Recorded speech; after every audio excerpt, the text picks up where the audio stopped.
नकदी रहित भारत की संकल्पना अभी हाल ही में प्रकाश में आई है और इसका श्रेय सही मायनों में केंद्र सरकार द्वारा अभी हाल में किए गए 500 रुपये और 1000 रुपये की मुद्रा की विमुद्रीकरण को जाता है। शुरू में तो लोगों को पुरानी मुद्रा को नई मुद्रा में बदलने एवं अपने ही खातों से पैसे निकालने में काफ़ी कठिनाइयों का सामना करना पड़ा और यही वजह है कि सरकार के इस कदम की घोर आलोचना भी हुई।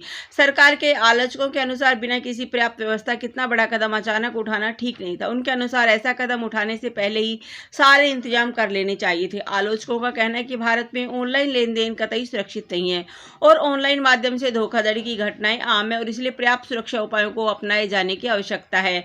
आलोचकों ने इसे पूरे प्रकरण की बेडरावनी तस्वीर पेश की और यह तर्क भी दिया कि बाजार में आवश्यक नकदी प्रवाह की अनुपलब्धता के कारण कई लोगों की मौत हो गई और कई लोगों की नौकरी चली गई। हालांकि सभी पुराने 500 रुपये और 1000 रुपये की मुद्रा के विमुद्रीकरण के बाद देश में डिजिटल माध्यम द्वारा नकद लेन देन में भारी उछाल देखा गया है। क्रेडिट, डेबिट कार्डों, मोबाइल फोन अनुप्रयोगों, एकीकृत भुगतान इंटरफेस, यूपीआई, भीम, Bharat interface for money app, Aadhaar सक्षम भुगतान प्रणाली या ई पर्स के तहत विभिन्न अनुप्रयोगों के द्वारा नकदी रहित भारत को लक्ष्य प्राप्त करने की दिशा में अपेक्षित प्रगति दर्ज की गई है।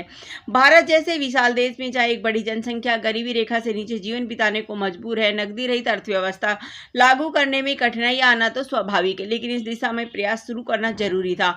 आज डिजिटल माध्यम से मौद्रिक लेनदेन के प्रति लोगों की मानसिकता में एक बड़ा परिवर्तन आया है। लोग जान गए हैं कि डिजिटल माध्यम भी सुरक्षित, आसान, सुविधाजनक एवं पारदर्शी है और नकदी रहित भारत में काले धन या नकली मुद्रा की अब कोई गुंजाइश नहीं है। धन्यवाद। जय हिंद।